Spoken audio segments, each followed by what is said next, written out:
Now it'll work. I had it muted. See, that's why we have a chat room. That's right. That's what the chat room's for. Sound checks. How about now, guys? Yeah. Online. Check it now. Check 7, 5, 6. Audio fixed. There we go. Audio repaired. All right, everybody. This is our second attempt at a very big live show. Bear with us. We'll do our best. If something obvious comes up that you can communicate to us, we'll try to fix it. But otherwise, we're just going to go with the flow, okay? I like it. Not sure what to do with a comfortable chair. Used to being very uncomfortable. I'm going to record this now. I put us in folder 2 on yours. Shower curtain. They call our curtain in the checker or chevron one. They just think it's a shower curtain, despite my best efforts. Where's Ramsey? Inside? There is one back there. That would be funny if somebody walked over with it. All right, we are streaming. The audio is being recorded now. You ready? Let's do it. Ready.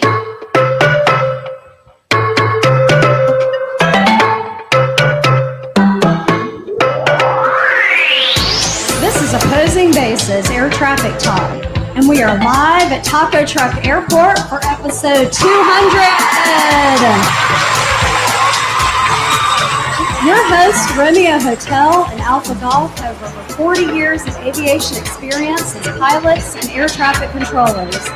They answer your questions and share their opinions about flying and air traffic control. This show is not official guidance and should not be used as a replacement for your instructor, your pilot examiner, the endless books of regulations, your favorite comedian, your neighbor, your spouse, or your cat. November 3-222 Yankee, area of heavy to extreme precipitation, 10 o'clock to 1 o'clock, 15 miles, 7 miles in diameter. 047 Charlie, try departure with our contact, climb and maintain. November 747 Sierra Lima, reduce speed to 180, you're overtaking traffic ahead on final. Skyhawk 77 Tango, iPhone 8 received, walk to your clock, frequency change approved. Sierra 720 Foxtrot Alpha, flighting 190 vectors for the visual approach, runway 23 left. Enter flag class Charlie surface area from the east, maintain special. Charlie Fox Golf Foxtrot Alpha, this is triad approach, on guard. You are being intercepted. The border is still closed, say intentions. Please welcome your favorite controllers, Alpha Golf and Romeo Hotel.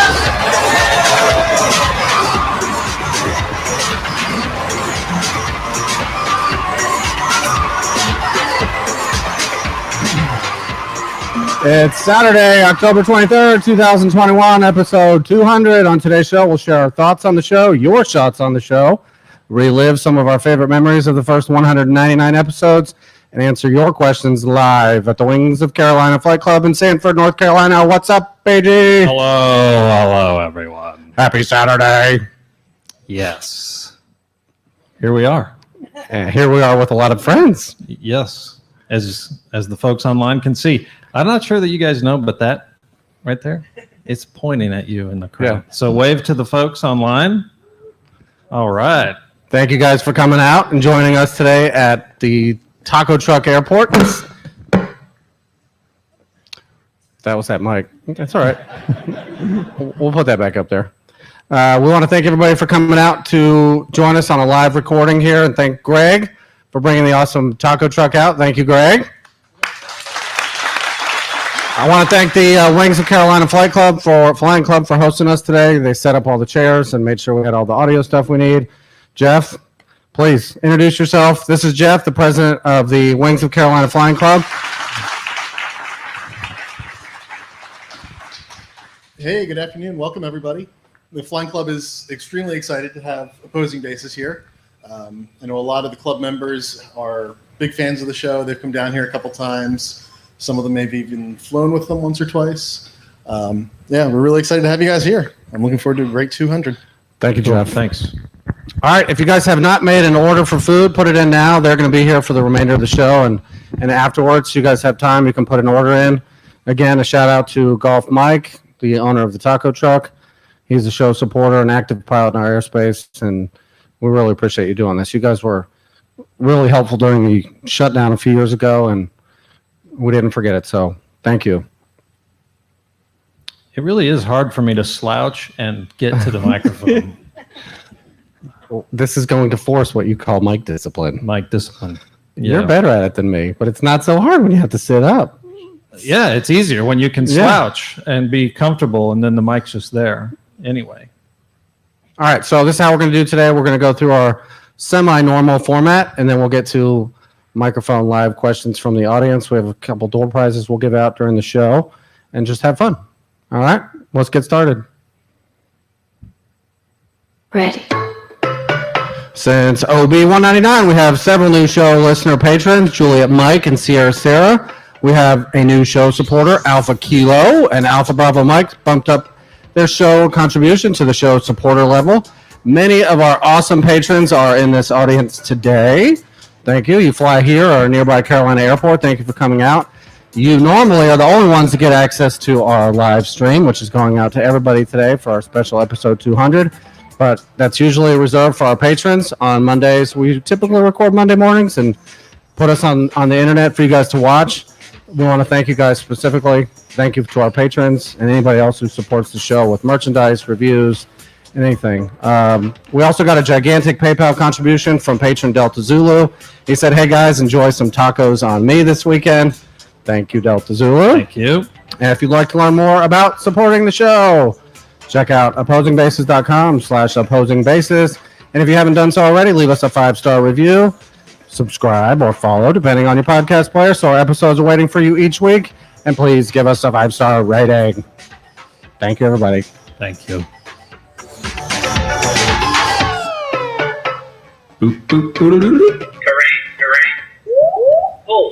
Reviews and announcements. Reviews and announcements. Are you handling the banners? I am. Good. Yeah. You want to get the 1st I'm one? multitasking. The first one. Oh, yes. The thank yous. Yes. We're going to do thank yous instead of This is not announcements. part of reviews. It's part of announcements Mm-hmm. and thank yous. we want to thank the following shows. When we say shows, we mean other podcasts that were instrumental in getting us, on our feet and throwing a few listeners our way that helped, it snowball into what it is, now. The biggest, first and foremost on that list is the Airline Pilot Guy Show. Captain Jeff actually is here today. Where That was is a he? surprise. Where are you, Captain Jeff? There he is. Thank you.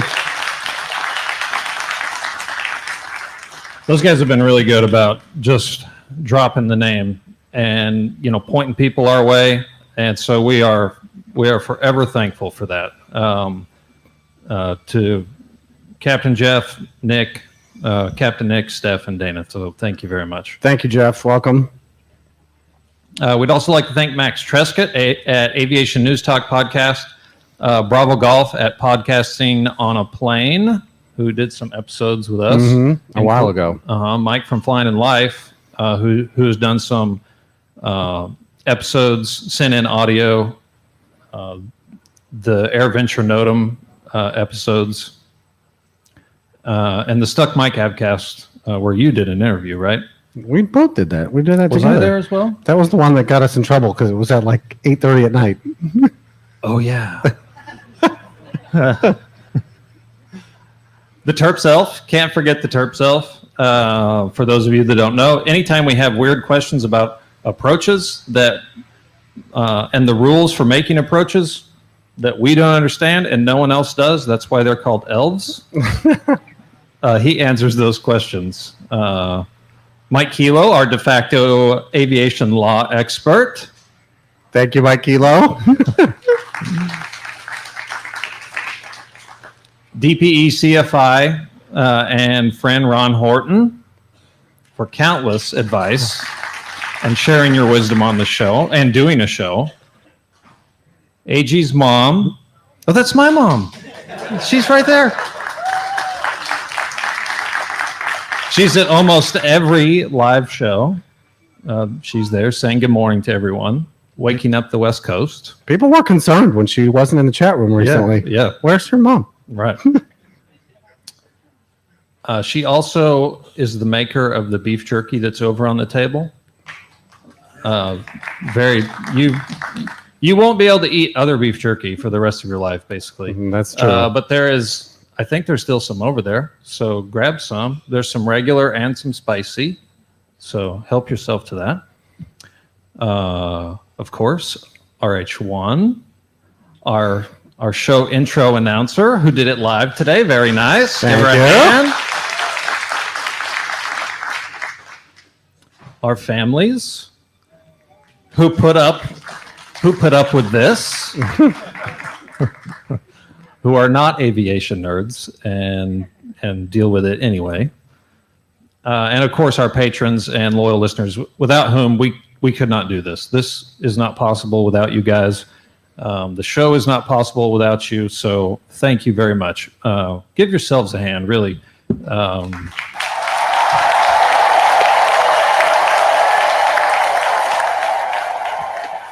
Yeah, we do this show because we love aviation and we love our jobs. And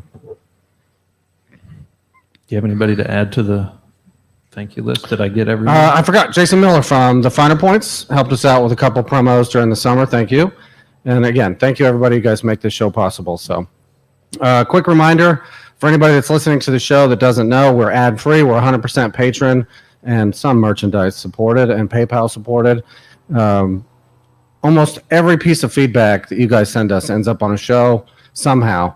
I try not to send everybody to the email response pile, but the show really is based on all of your feedback, and it wouldn't be possible without the questions. So we do our best to give you a show you can learn something to think about, but really have fun and entertain you. Aviation can get kind of clunky and lots of red tape, and I think part of the anonymous is so people can feel free to ask questions and get their question out there without worrying about somebody realizing who it was and, oh, that was that guy. We want to answer the question. We don't care who said it as much as the content of the question. So all the downloads, all the reviews, the amazing feedback each week. I listen to a few other shows. It is hard to get into your audio time for the week. We know that. We try to keep the show relevant where you guys want to keep listening every week. So thank you again. Yes. You want to get the review? The review. Now on to the review. I made it big so we can both read it on paper. I like it. We usually have it shrunk down on our screens and we kind of zoom in, but we don't usually print out notes like this, so it's a little bit of an improvise. It is a little bit different. You want me to get the review? Yeah. Okay. The review is titled 3 stars. But they gave us 5, so I'll take it.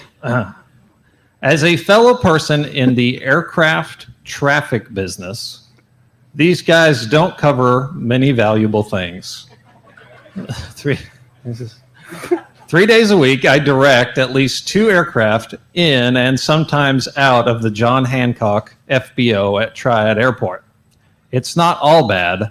I have picked up some tips for giving the pilots and passengers directions after safely directing them to their parking spot. For example, when asked, "Where is the bathroom?" I now instruct them, straight ahead on Kilo, clear to cross, right turn on Alpha, stay with me.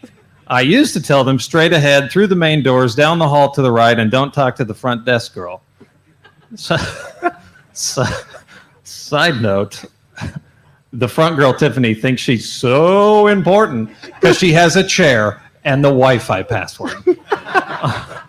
Although these 2 guys are funny, I have received 0 pointers on my wand skills.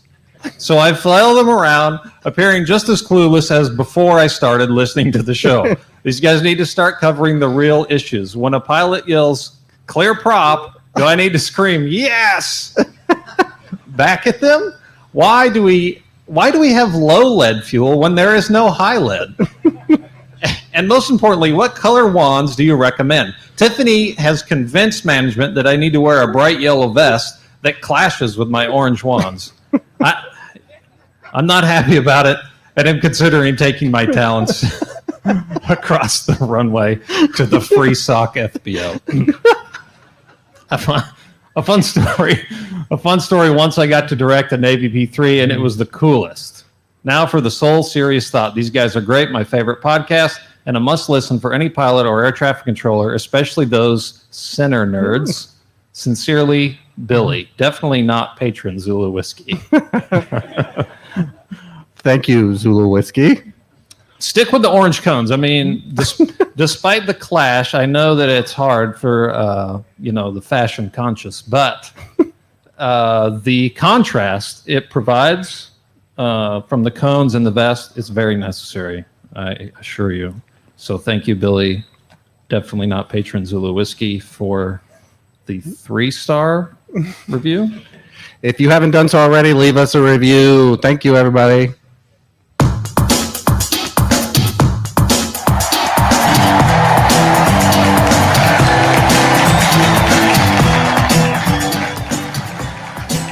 Timely feedback. Timely. All right, today's show will try to reflect what our show is about and who makes up our audience, which ironically is not who you would think. It's really a wide audience of non-pilots, pilots, some air traffic controllers, probably not as many as we thought.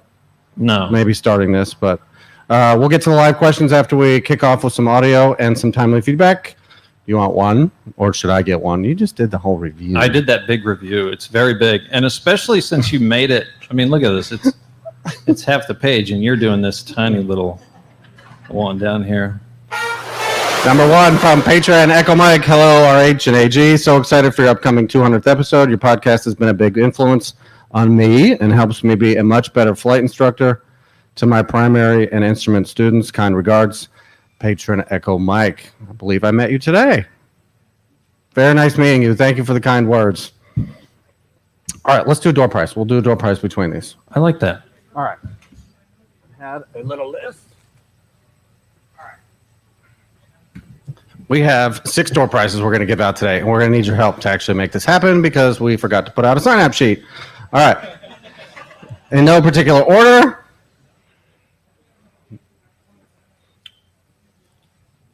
The furthest traveled to attend the show. The furthest traveled. It doesn't have to be in your own plane.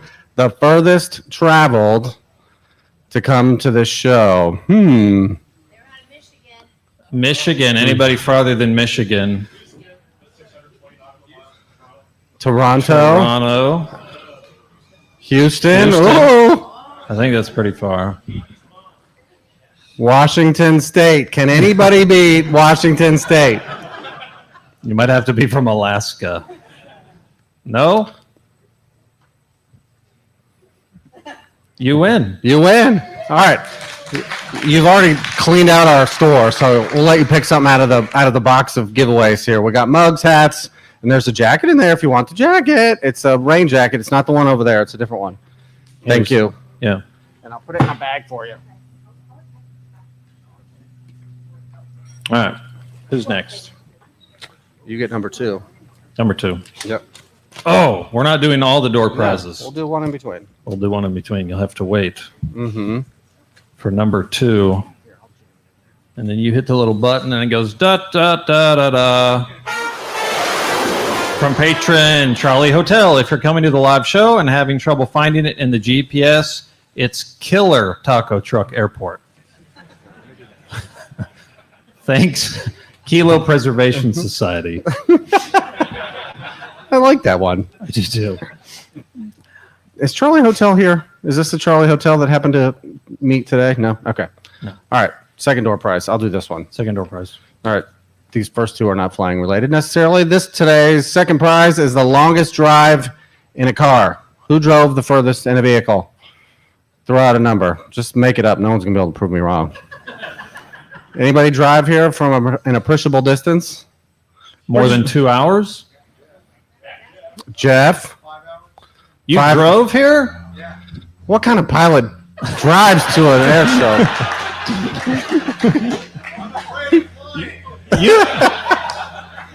Anybody more than 5 out there? Probably not, huh?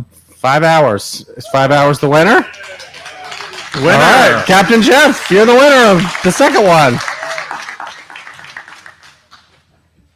All right, congratulations.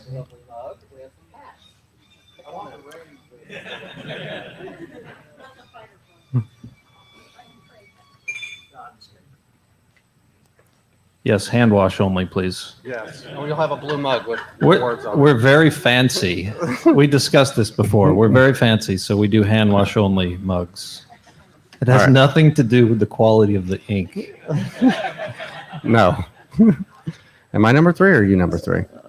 Well, I mean, you did all that stuff. You did but All right, go. number 3 from patron Charlie Hotel. Oh my goodness. I meant to comment in the chat room, poor cat. Maybe she has a jet trying to get in her door, not in her.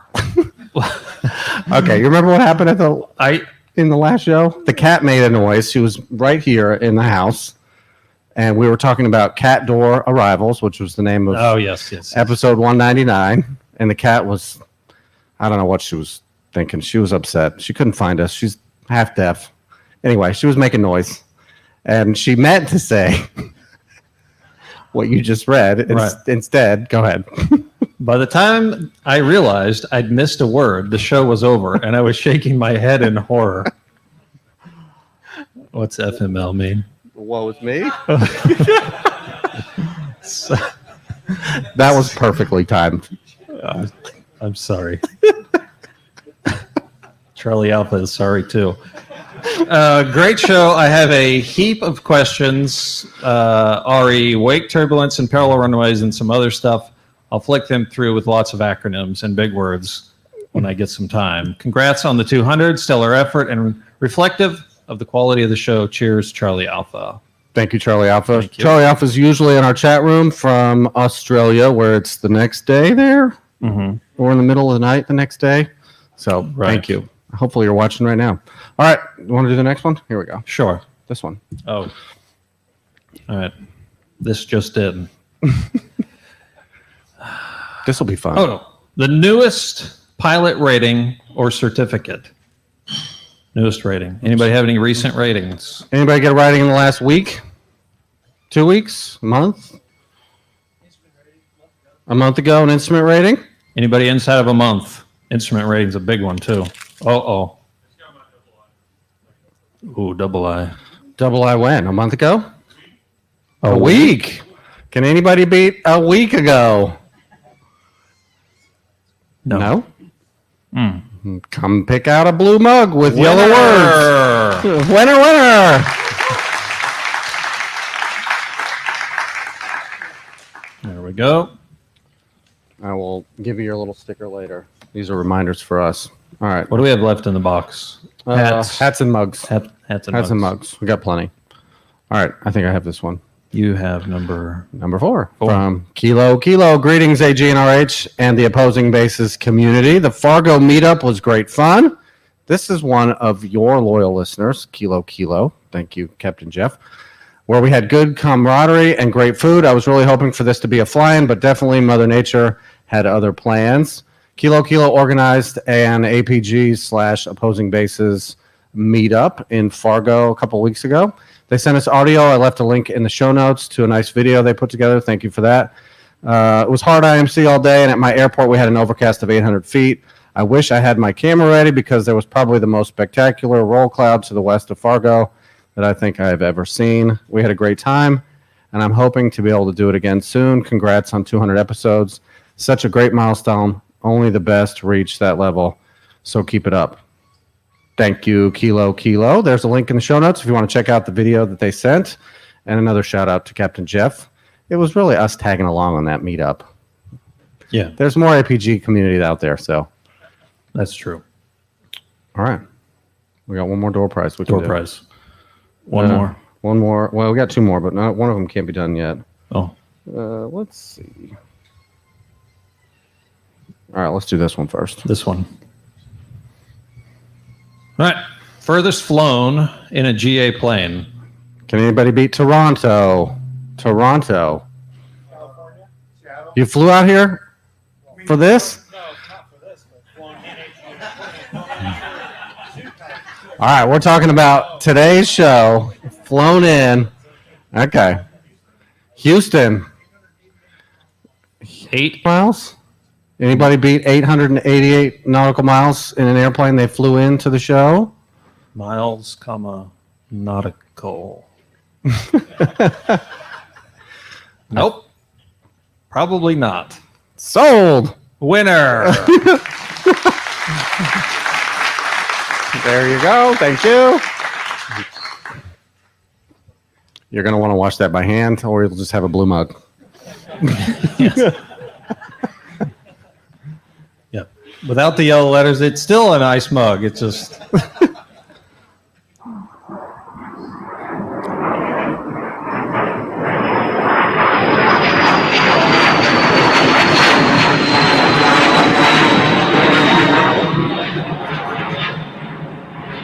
All right, several weeks ago, we asked everybody to send us some audio, and that's what we're going to play today and kind of warm up for some feedback. We got some audio feedback, which we love. We don't have to read it, and we like hearing your awesome voices.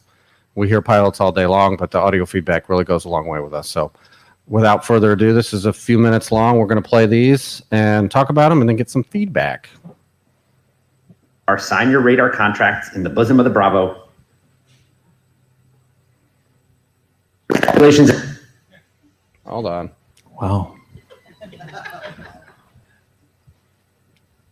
Oscar Bravo approach, Echo Hotel with you under the Big Apple Bravo. Congratulations and welcome to Opposing Bases Air Traffic Talk episode 200. From the mystery of opposing bases to NAS charcuterie, this show will keep you out of deep cacas with the FAA by providing above average but not exceptional airport insight. When departing VFR versus IFR, sign your radar contracts in the bosom of the Bravo, depart on some bonus obstacle departure procedures, and you'll surely avoid getting lost in frequency land with the menagerie of wisdom provided by AG and RH. Be sure to correct your garbage phraseology and, in an emergency, just launch some unquenchable flaming magnesium and ask for panic vectors to get you on your heading schmedding. Once in cruise, tackle the autopilot, but if you want some peace and quiet, make sure you climb into center's airspace. They'll leave you alone and they're probably not listening to you anyway. In the silence, perhaps you can ponder the next chapter in your aviation story. As you slip the surly bonds of Earth, you can put out your hand and touch the face of the Terps elf if he even really exists. Hopefully you won't end up on an Antarctic reroute. Then as you descend into the mystical triad airspace, it will become clear that center has once again left you high and your only choice is a slam dunk approach. But fear not, these controllers will ensure planes can never go bang bang so long as you and your 152 follow the final approach mantra, must go faster, must go faster. Of course, if the weather isn't great, you can always ask for special VFR. That'll definitely buy you some time with the confounded controller as you pucker up to avoid a number 2 on arrival. Well, it's time to put the family in their box, don your astronaut hats, grab an IMC soup sandwich, and get ready for episode 200. Can't wait for the pearls and nuggets and crumbs of wisdom you'll share. Congratulations, guys. I love that. Kiwi Golf Tango here from the land of the long white cloud. Unlike my friend Lima Delta, I do live in the land of false names. Anyway, congratulations on 200 episodes of the pod. I call it pod because Airline Captain doesn't like to use the word pod, so I just like to get that one in there. Yeah, congratulations. It's been really good. I think I've listened to every single episode of the.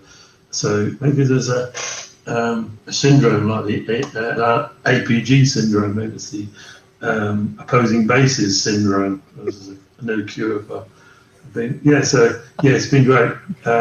Obviously, do keep up the good work, of course, educating us all. I mean, some of the stuff I don't really understand because I'm being a pilot, but it's still interesting. The humour, of course.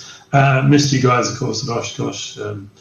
Let's do it next year. Hope that all being well, should all be vaccinated by next year. Vaccinated or anyway, something else. Anyway, right, better go.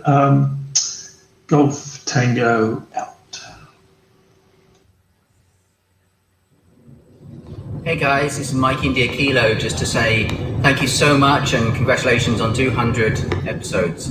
You guys do a great job. You really helped me to understand the inner workings of ATC, and of course with that constant reminder to file for flight following when flying VFR. Keep up the great job. Wonderful. You always make me laugh, and can't wait to send the next message when you get to 500. Bye. Hey, RH and AG. This is recently joined patron Delta Whiskey Hotel from near the Wallaby Ranch private strip under the east edge of the Coffee Bravo. Congrats on your bicentennial. I discovered OB earlier this year and absolutely loved the show, even though I'm merely a nav geek with a camera and a scanner, not at all your target audience. I do want to pass along a message about the show's perhaps unanticipated success. Though I'm sorry there aren't any special sound effects for this break, I'm no Captain Nick. Well, for the future selves, episode 200, congratulations if you make it that far. Yeah. Yeah. Hi, AG and RH. It's patron Echo Mike from 7,000 feet on out to the New York Metroplex. Wanted to wish you congratulations on getting episode 200. Your show has been a huge influence on me and has made me a much better pilot and a much better instrument instructor and primary flight instructor. So congratulations, and here's to many more. RH and AG, this is patron Juliet Echo Charlie. You asked for less than 30 seconds. I'm going to try to do less than 15 just to say congratulations on episode number 200. Amazing show. Thank you for letting me play a part from time to time, and I love everything you guys do. Please keep it up. We really appreciate it. Greetings, opposing bases, listeners, and crew. This is Hillel, and no, I'm not in the bathroom. Anyway, I wanted to congratulate you guys on a fantastic show, one of the most informative shows on aviation in the podcast universe. And I say that, as you well know, with a lot of aviation podcast experience and participation. Yours is one of the few podcasts I prioritize to make sure I get it in as soon as it comes out, because the timeliness and usability of your information is truly second to none. And it's great that you are also humoring yourselves as well as us in the entertainment value of your work. I also would like to personally thank you both for all of your help and support in the issues that we discuss privately, and want to let everybody know that these two guys, RH and AG, really, truly mean it when they say they just want to help everyone share the airspace better. Do yourselves a favor, reach out to them, and you won't be disappointed. Thanks again. Congratulations on 200 episodes, and here's to 200 more. Fly safe. Thank you. Hello. Thanks. That was it for the audios. Cool. What'd you think? Very nice. If you don't pay attention to the show titles, the first one probably wasn't as funny as it was for us. The show titles, he must have put in at least 20 in there. Oh, yeah. We have fun with that at the end of the show. If we remember, and we both have I have terrible memory. We try to get some feedback in the chat room about episode titles. Some of them are far-fetched, and you may never even find that part of the episode where it came up, but we have fun with it. So, yeah, it's like 7 degrees or 6 degrees of Kevin Bacon. Like, you might have to put a couple pieces together to figure out where this title came from. Yeah, sometimes we go down a rabbit hole in the chat room, and that's what ends up happening. We have a show title that we really have no idea where it came from. Right. All right, we'll move on. Let's move on. Thank you, everybody that sent in feedback. Yeah, we appreciate it. Nice. Thank you.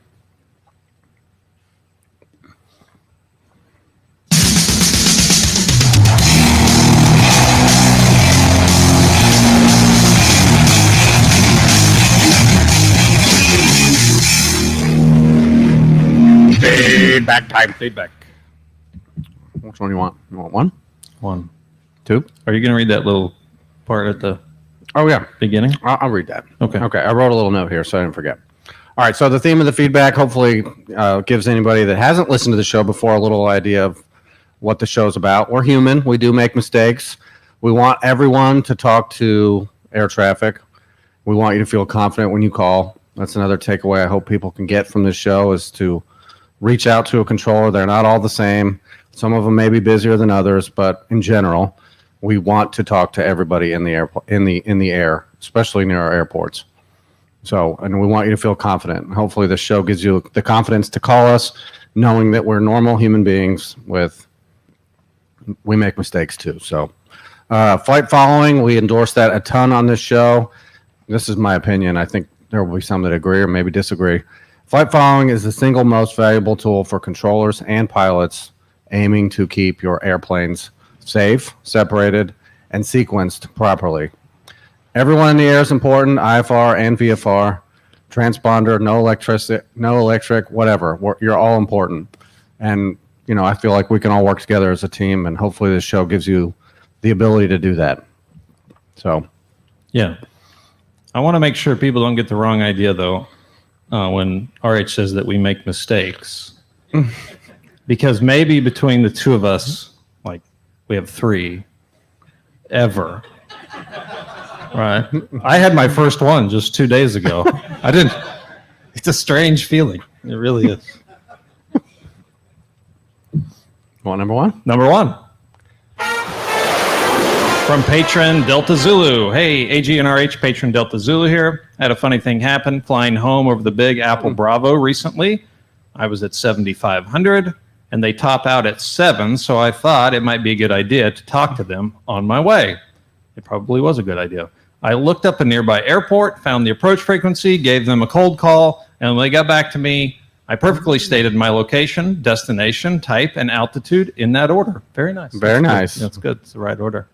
Feeling quite accomplished, I was eager to get my squawk code and let their watchful eyes keep me away from all the big guys I'd be flying around. Instead, he said, "Oh, you're eastbound? Contact approach on blah, blah, blah, blah, blah." My heart sank. I said, "Thank you, will do." I switched to the new frequency, which was much busier, and finally got an opportunity to call him up. Controller number 2 responded, and I launched into it again. Location, destination, type, altitude. His response, yeah, contact approach on, whatever, blah, blah, blah. The frequency I just came from. So I went back to the first guy, and I said in so many words, "Hey, remember me? I requested flight following, and you broke my heart? Well, your colleague sent me back here." He replied in a pretty angry tone, "Really? Stand by." So he's reaching over, maybe a couple people away from him. A minute or so later, he came back, took down my info again, gave me a squawk code, and then immediately handed me back to controller number 2. I think I can guess what happened. Really? I can't.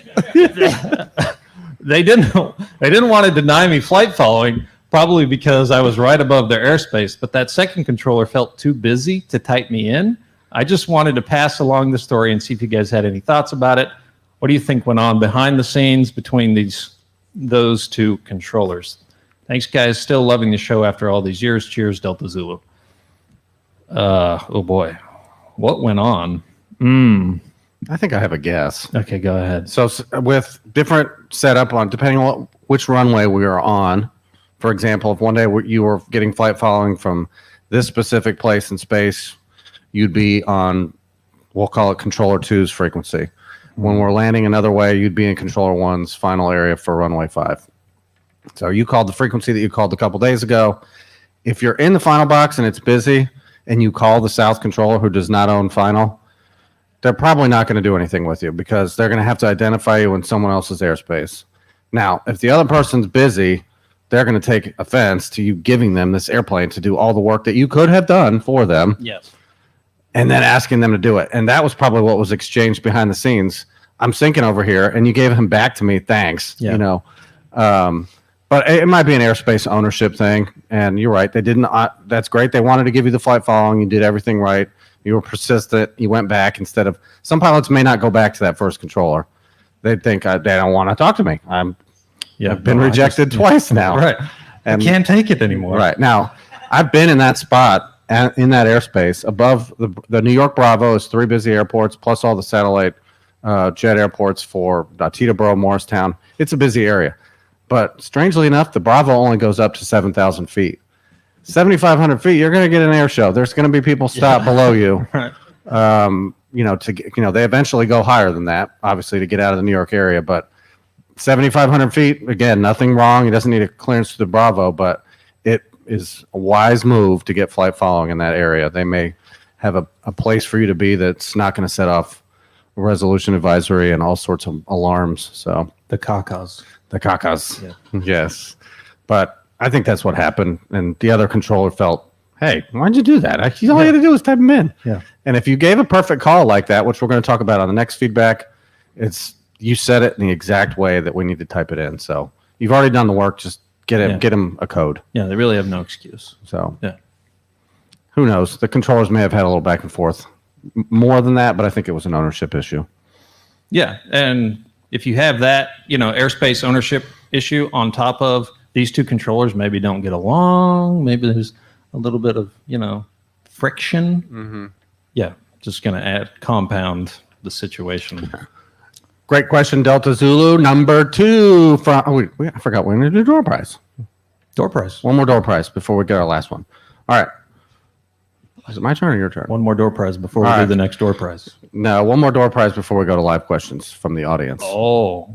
Let's see. This one, well, there's probably going to be an argument over that.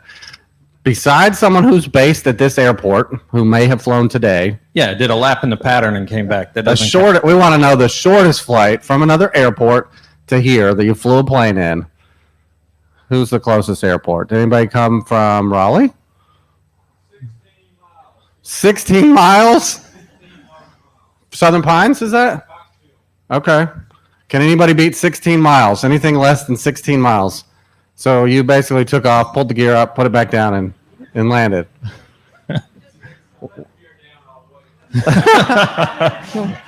Why do a cruise check when I'm going to do a before landing check here in about 2 miles? All right. Winner, chicken dinner. Come on up.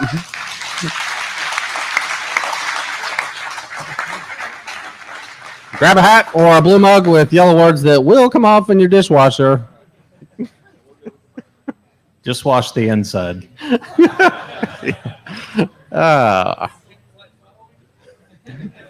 Yeah, I might have to give that mug back if you answer this the wrong way. Did you get flight following on the way here? Oh, my goodness. All right, number 2. Were you doing 2? I started it. You did number 1. I did. I'm usually the one with the bad memory who's trying to unload all of the feedbacks onto you. Uh-huh. Number 2 from Charlie. Charlie, hello. I hope you're doing well. During the Wings of Carolina Flying Club visit, I was here a few months ago with another controller. We did a controller pilot forum with the local pilots. You talked about the order used to enter a VFR clearance, and it was not call sign VFR altitude destination and the ATIS. I have started teaching again, and I would like to make it easier by providing that information in the order that works best for you. Thanks, Charlie. Okay, a little context here. We're typing on a keyboard where we can most of the time see what we're typing on our radar screen, depending if there's a plane flying over that preview area. We may not be able to see it as clearly as you think. It's not like typing on a keyboard where you know where your mouse is all the time. It's in the same spot every time we type, but when you're busy, which doesn't take much for me, you may not be able to see what you're typing. So you have to type it in the correct order. And I broke this down into 2, and please correct these if they're wrong. Okay. So if you're on the ground at a controlled airport, I think we've said this a million times. I endorse a non-cold call, everything at one time. Say hello, give them your call sign, wait for the controller to come back to you. You've established that they are setting aside time to do something. Type it in, listen to what you have to say. Some people have been taught over the years to smash the button, say your call sign, where you're at, where you're going, altitude, super fast. Yeah, if I was on the phone, which is likely in our airspace, or waiting for someone to be turned on to final, none of that. You're going to have to repeat that again anyway. Now, I can write down your call sign. If you called and just waited for me to respond, it may take a couple seconds. Be aware. Just wait for us to stop talking to maybe a few other planes.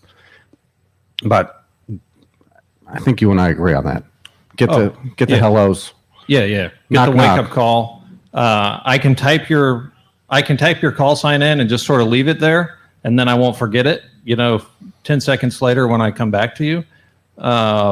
But once I type that in, I can't do anything else with the keyboard, with the trackball, with the cursor. I can't do anything until I've gone through and made all those entries. So some controllers are reluctant maybe to do that. They feel like they're giving away their keyboard, and so they don't put you in, and then they forget about you. It really doesn't take much. My brain is overwhelmed. Yeah. And I don't remember anything that you said. Okay, so if you're on the ground at a control tower at airport and you're calling for flight following, you've already done the hello. They know who you are. They call you back. You say your call sign, flight following to XYZ, your type, altitude, unkey. That is in the exact order that we type it into our archaic ABCDE keyboard. Yes. That has to be done in the right order. So call sign, destination. There's a space between all these that you don't have to, you're not going to say space. Although that would help. That would be funny. Call sign, space. Destination, space. Type, space, altitude, enter. After we put in depending on if there's 2 sectors downstairs, it'll spit out a code. And it's okay. We can remember a couple things at a time, especially on ground and clearance. 2. So it doesn't always, 2. 2 or 3. It doesn't always come out in the right order, but on the ground, it's much easier for us to figure that out and write it down. If you're in the air, it's almost the exact same thing. Get rid of the hellos, be done with that. They call you back, call sign, flight following from where you are, pick an airport, a VOR, something that we can type in. All that's for is timing on how we're going to hand you off outside the airspace. Yeah. So I'm drawing a line through the system, through the computer. It's making a line from the place you took off to the place you're going. That line determines where you get handed off to.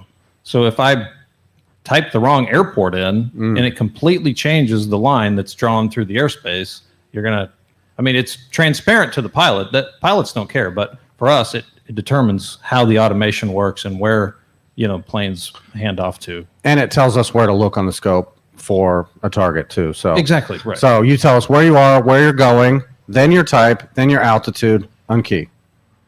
It's in the exact same order on that keyboard in the radar room as it was in the tower.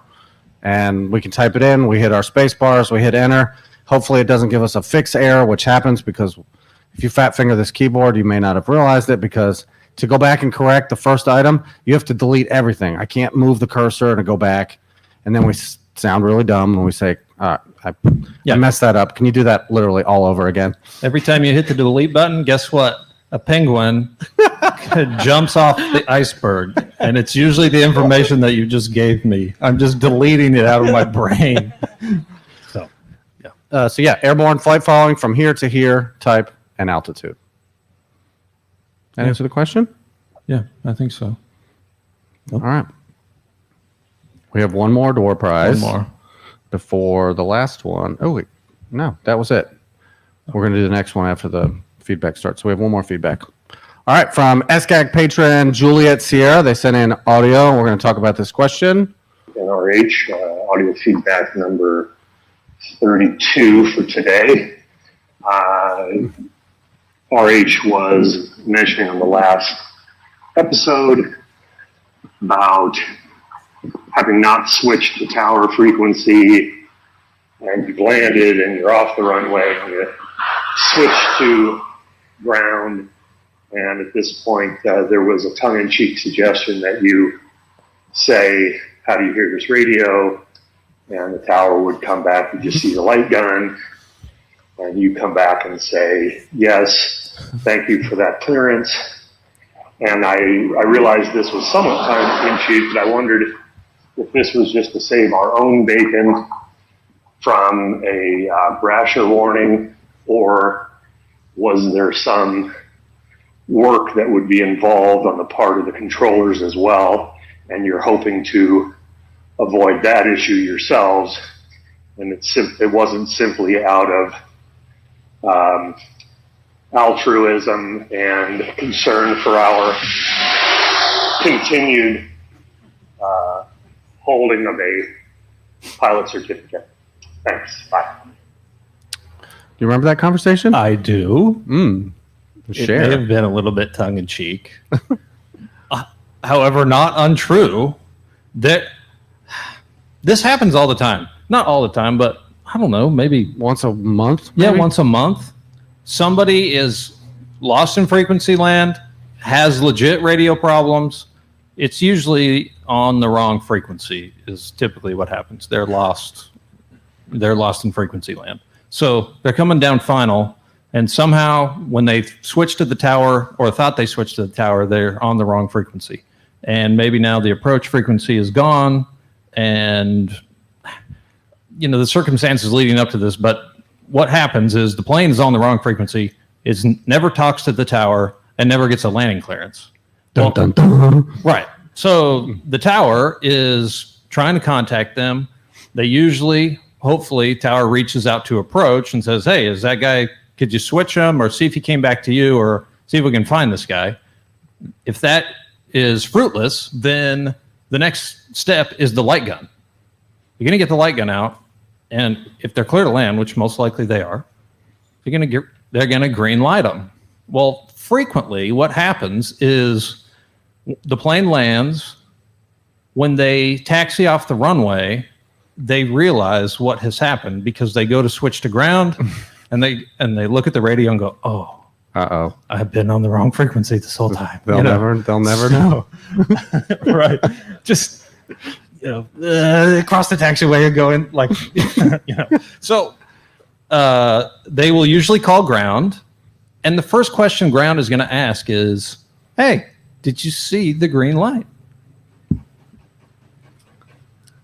The answer, 9 times out of 10, is, well, in my experience, has been no. And I'm like, then why did you land?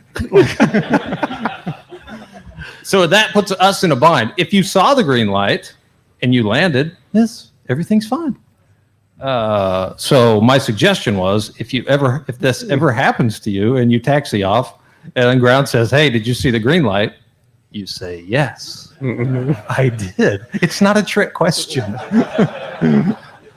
No. Or if you say, yes, yeah, I saw it, and ground's not going to say, ha, got you. We didn't do a green light. That's not going to happen. So just say yes to that question. The other thing is to, maybe you had a radio problem, right? Mm-hmm. And you're working it out now that you've landed, and you say, ground, how do you hear this radio? That's an awesome opener for ground in this situation. Right. And ground says, oh, I have you loud and clear. And you say, I was having some radio problems. But thanks for the green light. Yeah, exactly. I don't think there's anything wrong with that. I mean, it's just awareness of what's happening in the situation. So if it happens to you, you know what is going on in the tower behind the scenes. And I would say most of the time the controller's second move after calling downstairs is to pull the light gun out. And some of them are easier to see than others, depending on your position, the sun position. But assume at this point we've given you the clearance. We've set it on frequency. You've done nothing wrong. That's normal. I'm not suggesting you just make a habit of not contacting a tower, but for those of you who have not landed without a clearance, it will happen eventually. It's not uncommon. Kelly and I flew to an airport where that happened a lot. I know Captain Jeff, I'm sure you've know people that maybe landed in Atlanta. Yeah, that may or may not have happened to you. Yeah, good question. All right. That's all we have for feedback. The rest of the show will be live feedback, and we may have a prize for the first person that goes to the microphone. Maybe. Not everybody at once. Anybody? There's only one microphone, everyone. There's only one. Don't be shy. There we go. There we go.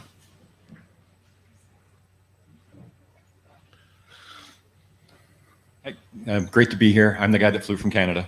Welcome. Thank you. My question is related. I am a dual citizen. I have airplanes with both N numbers and C letters on them. Okay. When I call up initially to air traffic control, would you prefer me to say Canadian, Charlie Foxtrot, blah, blah, blah, or just Charlie Foxtrot? Because I've had all kinds of very interesting responses from ATC with my call signs. I don't know that I would mind either way. Do you?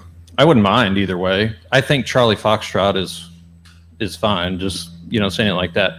I think most controllers, we might be unique though at Triad because we are about halfway between Canada and Florida. And it seems like that's where y'all are going most of the time. That's where I'm going. Right, exactly. So you're going down to Florida and we're about halfway. And so we get a lot of fuel stops for Canadian aircraft. And we have customs.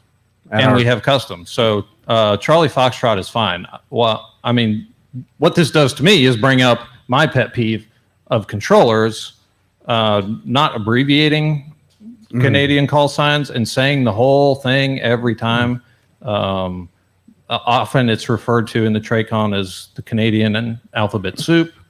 For those of you that don't know, Canadian call signs are all letters. Charlie, Foxtrot, Golf, India, Mike, versus U.S. call signs are November and then typically numbers and maybe a couple letters, but more numbers in U.S. call signs. It feels a little easier to say. And so controllers kind of get, tripped up maybe. Yeah, I had a controller refer to me as airplane with a lot of letters. Yes. Yeah, that does not surprise me at all. Alphabet soup. And yeah, just alphabet today, soup, yeah. Just today, so my tail number is Charlie Foxtrot Uniform Hotel Kilo. Yes. Oh. Oh, wow. And Yeah. ATC was calling me Fook. Yeah, I'm sure they were having additional conversations off microphone about that too. Because then it's a matter of time before someone slips and says something they shouldn't say. Right. The H is silent. Right. Or you have the controller with atrocious settings who for $1 will say just about anything you dare him to say on frequency. I found that you do have to present him with the actual dollar bill. Oh, yeah. Yeah. He doesn't do IOUs. Or no. No, I don't think it matters either way as long as you're being consistent. But if they start abbreviating it, it's because it is easier for us to say your aircraft type, Yeah, Cessna. typically I'll start initially with the full call sign, then use the last three letters. Yeah. Yeah. So Canadian or Charlie's fine with me. It doesn't fine either way. You'll find they're probably more receptive to either one the further you go north. Just because they're used to the Canadian aircraft transferring over the border. So cool. Good question. Come on up, grab a hat or a mug.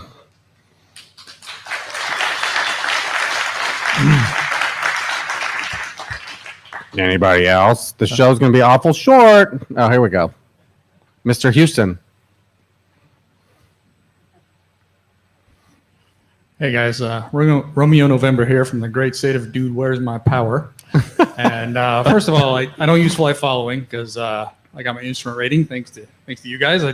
How many people here have gotten their instrument rating while listening to this show? Oh, nice. Oh, cool. Quite a few. So my question is, I'm up in the air. I'm at 9,000. I filed for 9,000. How much work is it for you guys if I have to change my altitude or my destination? Like just having to type that in? It's really very little.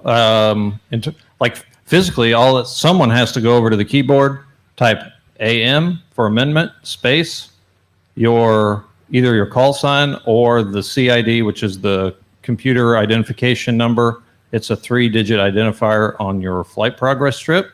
So AM, those 3 numbers. 8 for en route altitude. 8 for en route altitude, space. If you wanted to go to 7, 70, enter, done. That's it. Changing your destination, we have a crazy checklist in the background. Someone may ask, does it seem suspicious? There's back in the day when maybe more airplanes were commonly stolen. They might make us ask, does it sound like something's going on? No. Some people change destinations for weather. That's usually you might get a follow-up question.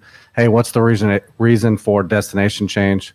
We're making sure we don't have to do any additional paperwork and start making phone calls. But usually it's because of weather or bladder issues. Or fuel.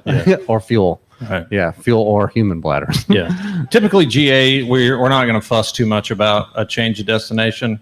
If Captain Jeff is trying to change his destination in a 717, but this is more of a problem. There would be a lot of attention on that. Yeah, no matter what he said, that would be a lot of attention on that. Yeah, big time. All right, thanks. I've only done it a couple of times. I always get a standby, and then I wonder Did I just create some kind of a mess? Or No, I guess and not. it's Thanks. a routing issue too. If we have to type in an airport that is not going to be necessarily handed off to the next sector the way it would have been, if your altitude change, depending on, in general, 12 is the top of most TRACONs, 12,000 feet. Some on up to 16. If you want to go above that, you may have a routing issue that you have to work out as you get closer to bigger airports, because they're going to keep you away from arrival and departure streams.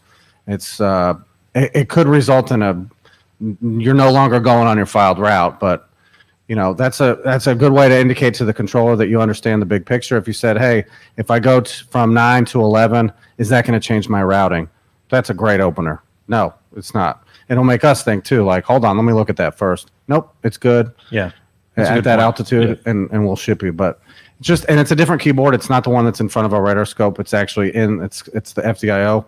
It's changing your flight plan in the NAS, and everybody in sectors beyond us on that flight will get an amended flight plan, and we'll be able to hand you off with that route change. But not a big deal. Okay, thanks. Cool. Good question.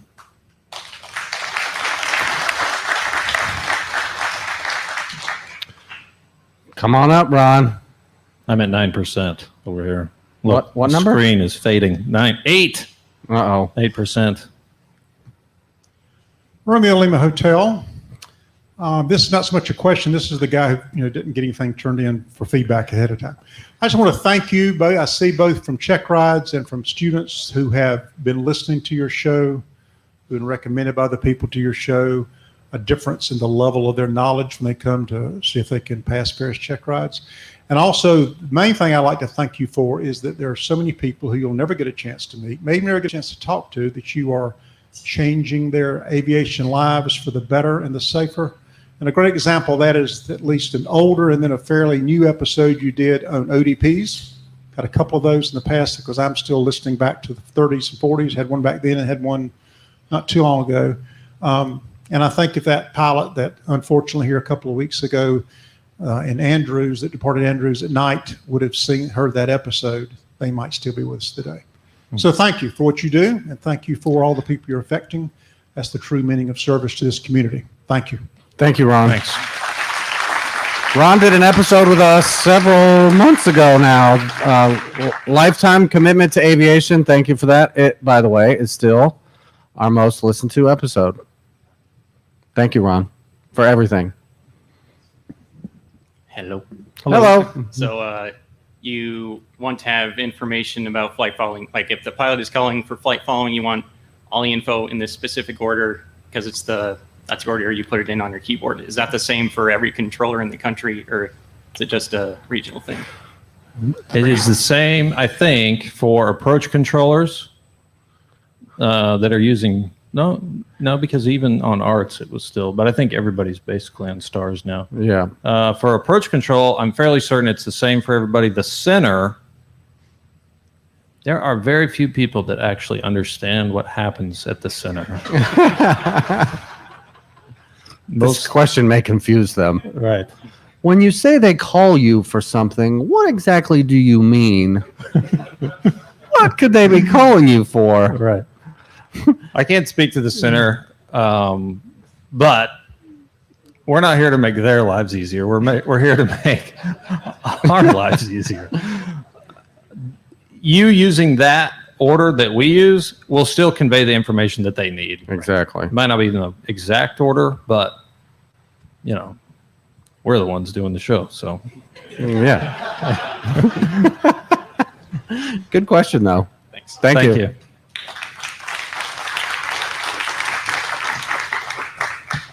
Hello, Tango Delta. I think I called myself the controller in waiting from under the Queen City Bravo. Yes. Hello. Yes. Still waiting. Hope to get it this week, but it's going to be next week. So I guess my question is, as far as the demographic of people that watch the show, do you know how many are controllers versus pilots? I think there's a lot of pilots here. I think I'm only the one interested in air traffic control. No, okay. No. You should. Sure. No. Come on up. Grab a mug or a hat. No. it's almost impossible to find that out. Yeah. So we send it off into the internet through a server, and it goes out to probably one of 100 different podcast players now. We interact with the audience just like APG does through our inbox. And that's really our best way of gauging who's listening. But not everybody listens to the show and sends an email. That takes another action to go sit down and think out something, and type it in. So it would be a pure guess. There's really no way to gather that information. But based on the feedback, I think it's probably skewed 70-30 to maybe higher, 80-20. Yeah, I would say pilots to actual controllers. We do have controllers that contribute with questions, but when we hear about some of their questions at work, they'll follow up on something, but they're not necessarily sending us feedback to talk about on the show.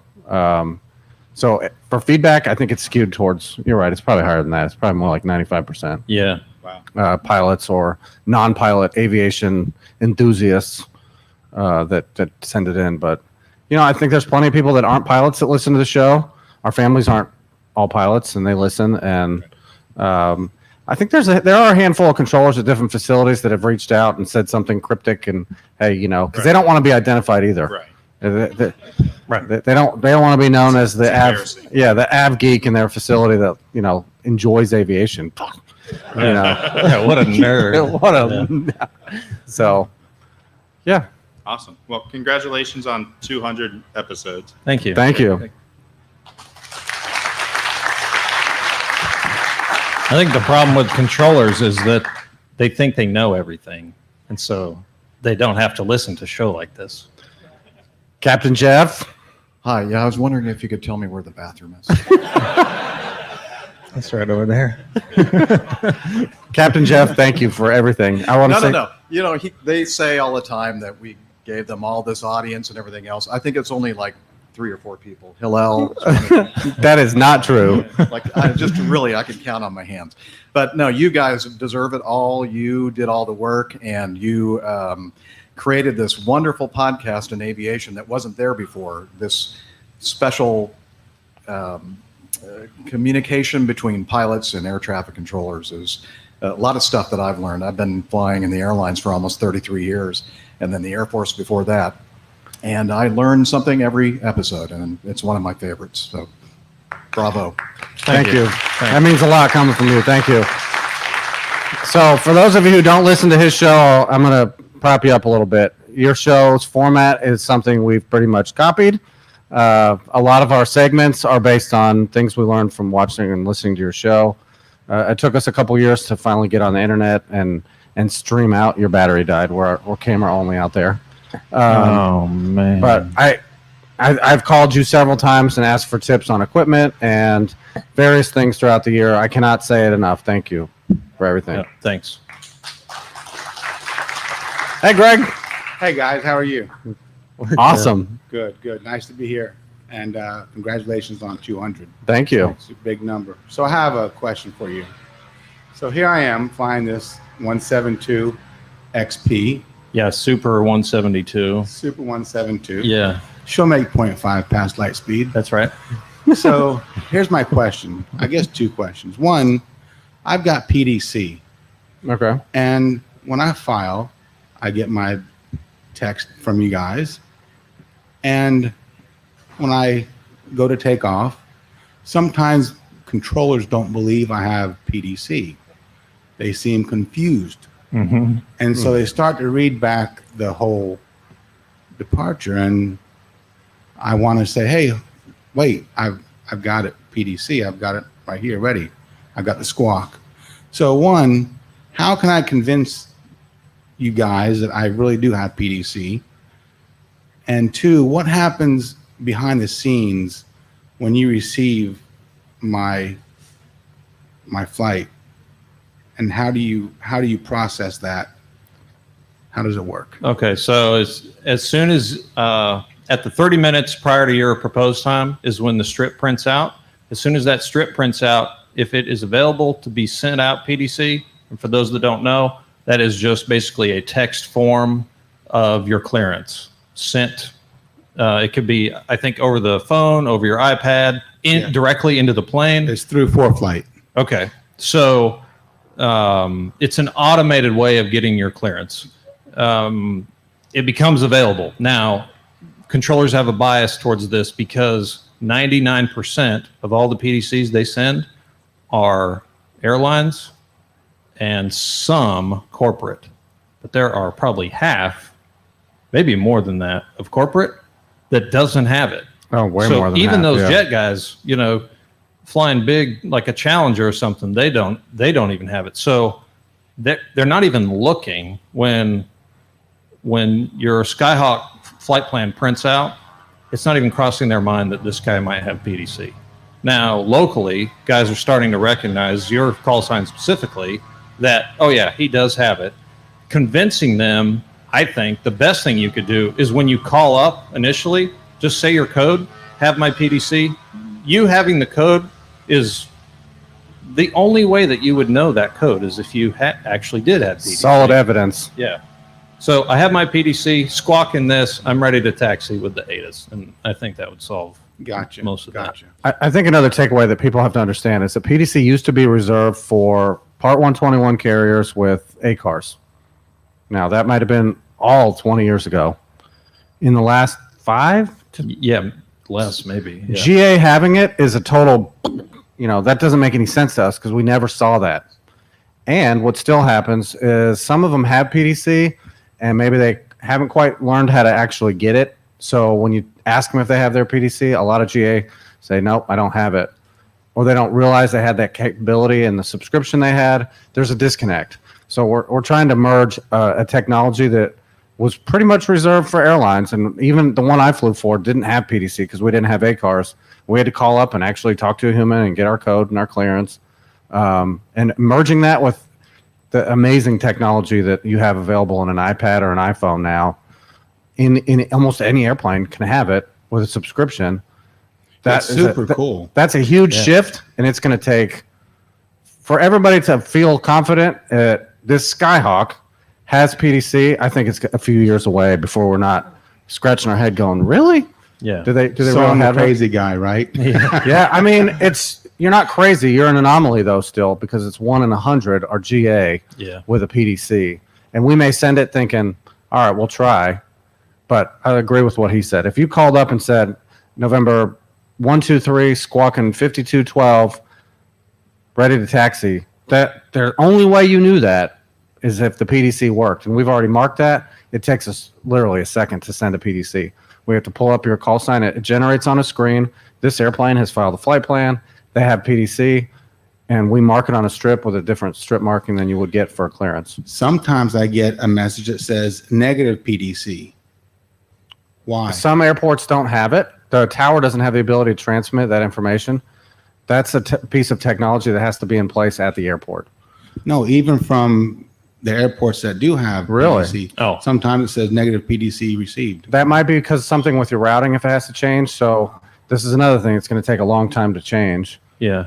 If we change your routing, we can't issue the PDC anymore. Now, airlines with CPDLC, which I never dealt with, and I'm sure some of you are dealing with that now, there's the ability for us to change a flight plan and go back and forth without actually getting on the radio and talking. But old school PDC is what we have at Triad, and we can't change it and then send it to you. If we change it, you have to call us and we have to give you a new routing.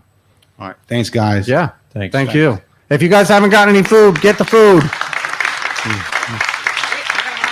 Yeah, come on up. Hey, how you doing, man? I got a question. So as a flight instructor, before when I started flying, they used to tell us, hey, whenever you go into cold ground or clearance, whatever, you need a courtesy call. Flying back into Greensboro, that was probably like 2 months ago, my student did the courtesy call. I don't know if it was any of you guys or anybody else at the tower, but said, hey, you just kind of say everything right away, you don't need to do a courtesy call. So I just want to kind of have an idea of a perfect world. Then I can properly teach my students of their expectation, basically. There are two thoughts. I have two thoughts on this, I guess. One, if you're flying a call sign that is commonly used in the airspace and controllers, now we have a lot of people training, and so they're not familiar. But the guys that have been here for a while, they know when one of those call signs calls up, 99 out of 100, you're just coming back. Right. So I don't even wait when you give me a courtesy or a wake-up call. I don't even wait to find out your request. I just type up that you're coming back to Triad. And have it waiting there? Well, no. So they gave a wake-up. They didn't say what they wanted to do. They just said, approach November 123. I recognize that as someone who's probably coming back to Triad. I type them in, coming back to Triad, done. If you came back after that and said you wanted something different, I can adjust it from there. But most of the time, it's all going to be done. Now, if you just called me and said, November 123, we're back inbound with the ATAs, that is just as good. Okay. It's almost as short. Mm-hmm. And then I know when I'm typing that in, it's pretty much done. But, you know, of the planes that are frequently training in the airspace, we pretty much know who they are, and can kind of be ahead of that a little bit. And now with ADS-B, you're out flying around, and then I see you start pointing back towards the airport, and you're trucking straight direct to the airport, and I look at your call sign. I might even type you in before you ever call me. All right, perfect. And then your training guys are doing good, even though they sent me to go around a couple of times. But other than that, they're doing good. That was 3 Sundays ago. Oh. Yeah. Yeah. It wasn't me.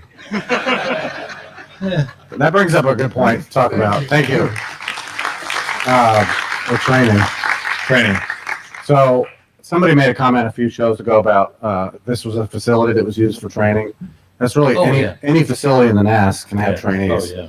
In fact, all of them most likely will. Yeah. Yeah. Every facility in the NAS, with probably only a few exceptions, has somebody in training there, which is 2 controllers plugged into the same position. The only difference in our microphone inputs is the controller that's training, the trainer, has override. So if, for example, AG was training me and I was about to put 2 airplanes together, he can push this button and my voice no longer goes out. He can make it an instruction and not have to wait for me to finish making the incorrect instruction. Controllers that are really good at training will recognize when the trainee is about to say something really stupid and get themselves in a lot of trouble and just key up their mic and not speak, but it is blocking the trainee from going out. And the trainee will, the pilot doesn't respond, and so they wait, and then they try to say it again. I'm like, man, you are really determined to put these 2 planes together. You have to be subtle about that, though, because you have to move your hand to touch your microphone trigger, and it makes a noise. Yeah. Some of them click. Some of them have it, and this would be bad for people like me who tend to say things I shouldn't say. Some people have locking buttons. They push it down. Now they can remove their hand from it, but they're going out, and then they have to unclick it to go back to normal. That is a very, very dangerous. Very bad. Yeah. It's a recipe for saying things on frequency, which I may have done on my first day as a trainee. And my instructor took my headset, and you have to take a screwdriver to it to change that setting. He said, "This isn't going to work." He says, "You need to hold that button down." So from then on, I've been afraid of it. But anyway, training at airports, at facilities, centers, TRACONs, towers, you're going to hear the voice come on and say something different. And that's usually the first sign that you may ever get that they were a trainee and somebody's overriding them and, hey, who's this person? Right. Or it could be a new controller, but likely if the trainee comes back in a couple seconds, they got overridden by their instructor. And, that takes a lot of awareness on the pilot to you have to be patient. You guys all know what it's like to learn how to fly, and you make mistakes, and oftentimes they're only witnessed by your instructor. Air traffic may not even have noticed you did anything wrong. When a trainee makes a mistake in a facility, everybody hears it in that facility. Your broadcast, they know you did it. They know your trainer just blocked you. It's awkward. It's embarrassing. I mean, at the beginning it happens, but as you get further along in training, that should not be happening. If your trainer has to key up, it's usually a bad thing. Something bad's about to happen, Right? And they're preventing it, and it's a confidence killer for a trainee. So my bigger point is we have to be patient as trainers and let them make the mistake and have the confidence that they're going to go back and fix it before we have to start doing cleanup mode. If we have to go into cleanup mode on the radar room when it's busy, it's usually they're going to get unplugged or just stop. Don't say anything. I have to clean this up. Give me a couple minutes and just listen and try to watch. But the better trainers give longer leashes and let them make those mistakes, provided they're not going to hurt anybody. They have to do it. They'll never be able to clean up a mess if you don't let them make one. So, yeah. Nobody else has questions on the mic? Here we go. That is an original OB shirt. Yes. That was like first year. Yeah. Yeah, exactly. This is Charlie Kilo here. Hello. And you folks at ATC have provided some great services, a lot of which is routine, but where it really matters a lot is when there is an emergency, when you folks step in. And there are Archie Awards for some of the great stories of how ATC has stepped in and saved a lot of bacon, if you will. Have you folks been involved with any Archie Awards or had anything that, any nominations or anything that might come close to that? We did have one incident. We did. We were together. Yeah. This is pre-show.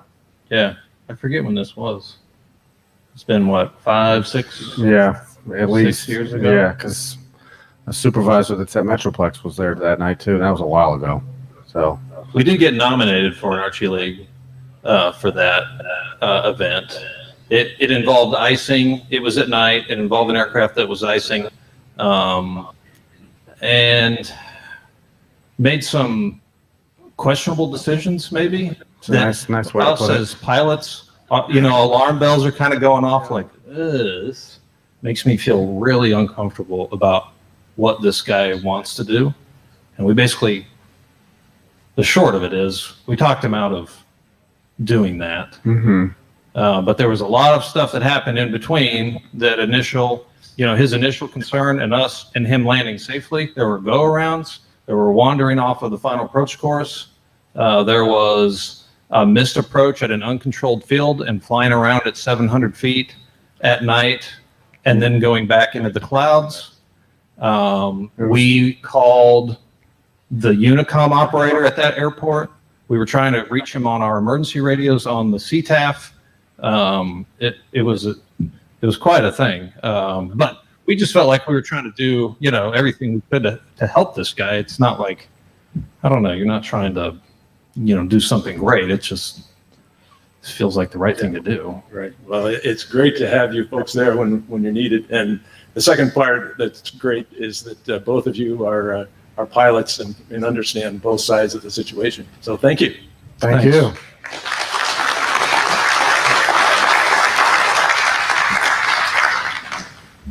Vertically challenged Mike. So I'm Mike Romeo, Mike, Land of the Sky. Quick question, since it's on my mind right now. First time coming to a fly-in, lots of planes here. I flew in IFR, canceled before when I saw the field. I'll be picking up IFR out of here. There's a lot of airplanes, and I don't want to tie up anything. I want to be efficient. So my plan would be when there's lots of aircraft like this and clear skies is my best bet to head out of here VFR and start heading towards the Triad and then contact Triad and pick it up there? Or who's going to have my strip because I don't think still in the Triad approach zone, right? So what does a person like me do to be efficient? That is a very nuanced question. It's important detail in there. We're right on the edge of the boundary of really 3 facilities here. Vietnam to the south, we're in Duke, and Triad to the west, northwest. If you waited until then to get your clearance, we can work through that, but we will not have anything for you because the strip, your flight plan, is sitting there at someone at Duke Control, Duke facility has your flight plan. They are the ones that can give you the code that's on it when you depart VFR and ask for it, which is on a day like this, perfectly fine. If you called Triad for it and it hadn't been initiated by Duke, we won't have any idea who you are. It's just extra steps to find the flight plan, request it, and then get an actual strip that we can issue a clearance from. It's much easier for Duke to do it. So the trick is pick it up sooner rather than later. Yes. While I'm still in the Duke. Yep, and you can aim in the direction that you want to go. And that happens all the time in our airspace where by the time we tag the airplane up, when we say tag up, that means you've squawked the code we gave you, we see you, we've identified you. Sometimes you're right on a fence of the two sectors, two different facilities. We have to call the other facility to get approval to basically make you IFR. Now there's a separation standard, and we're sending you into their airspace. That happens east to west all the time, mostly up by Coat Factory Airport, but a lot down at, what are we calling the one down on the fence? I don't know. Liberty to the southeast. I can't remember which one we call it. But what is it called? Coordination Nightmare. Exactly right. That map is not to be used for navigation, but it's very close. If you're close to an airport, that you don't know where those boundaries are. Right. You guys don't have any requirement to know that. But the information in your flight bag or in an old school book will tell you what frequency to call for flight following, and that's typically the one you'll get. Try not to wait till you get into another sector. I would encourage you to get it from Duke. Gotcha. So, Congratulations on your 200 show. Thank you, Mike Romney. Mike, thank you. That was a good question. Anybody else? Don't be shy. All right. All right, guys. How you doing? Good. Congratulations, right? 200, right? Thank you. You guys are great. Alpha Golf, Romeo, Hotel. I prepared, right? You guys are great. Now, I'm representing Zulu Bravo. You know Zulu Oh, Bravo? yeah. All right, your favorite, right? So I got a couple of questions, non-technical. How did you guys get into this line of work, ATC? Very interested in that story. And secondarily, what influenced you maybe early in your life to get into this line of work? And how did you get into actually becoming pilots? Because a lot of ATC are not pilots. So I think everybody will be interested to hear that history. I'm not sure whether you've ever talked about it, but I think it's one of those life stories that's worth sharing. Number two, want to hear about how you guys, the story about how you two got together and designed the podcast, right? Within the entire ATC community, you guys somehow found some chemistry, designed the podcast, created it. You're at 200 now, lots of episodes in the future, and also where you envision the future of this going podcast-wise, because I know that you got lots of distribution channels and you got a lot of fans out there. So I think these are two non-technical questions that everybody love to hear, maybe thought about, but never thought about asking you. God bless you. Take care. Thank you. Thanks. Want to start? So I'll try to make this as short as possible. We have talked about this. It's probably been a while. Yeah, in an episode, we encourage them not to listen to and start here instead of there. Right. You go backwards, which can get really confusing. So I was a pilot first as a helicopter guy in the Army. That's where I got my exposure to the aviation world, to air traffic controllers. I was, of course, when you're in flight school, you're on active duty. I was a reservist. I joined the Army as a reservist, and I was getting ready to come off of active duty and go back home. And I was going to be part-time, and I needed a full-time job. I said, well, hey, I've got this commercial instrument rating now. What can I do with this? I really don't have any hours. So I'm a government employee, and I have a security clearance already through the Army. So I just went on USA Jobs and selected the filters for no prerequisites and security clearance, maybe. Like, these are the things that I have, and aviation. As far as getting interested in aviation, it just was always a thing. As a kid, my parents took me to air shows as a kid, and I don't know, I just was hooked. I loved flying. I loved airplanes.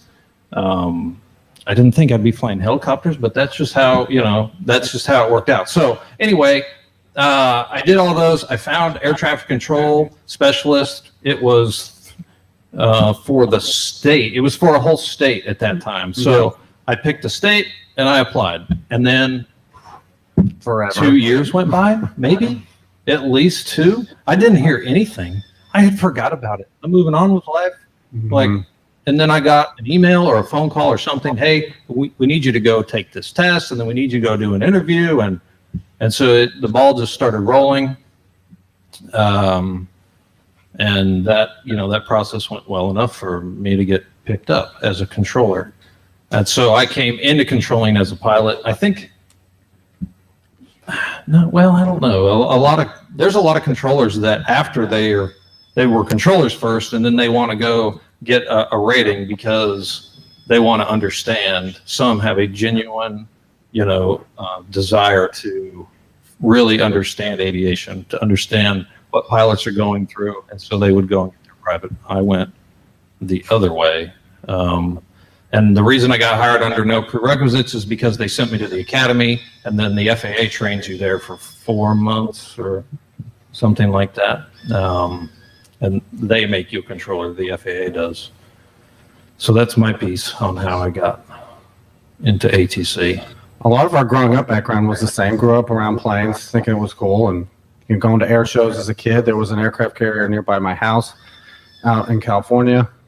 I grew up going to air shows, to the Reno air races. Always loved flying. I'm pretty sure I thought to be a controller, you had to be in the military. At one point in my life, I did try the military route. It didn't work out. But I got and when I graduated college, I went and got my private certificate on my own time, like many of you, on weekends, and got into aviation that way, and realized really quickly that I loved flying and I wanted to do it for a living, and went to Florida to a flight school down there and got all my ratings, where I met Kelly, the best instructor I ever had. Thank you. Thank you.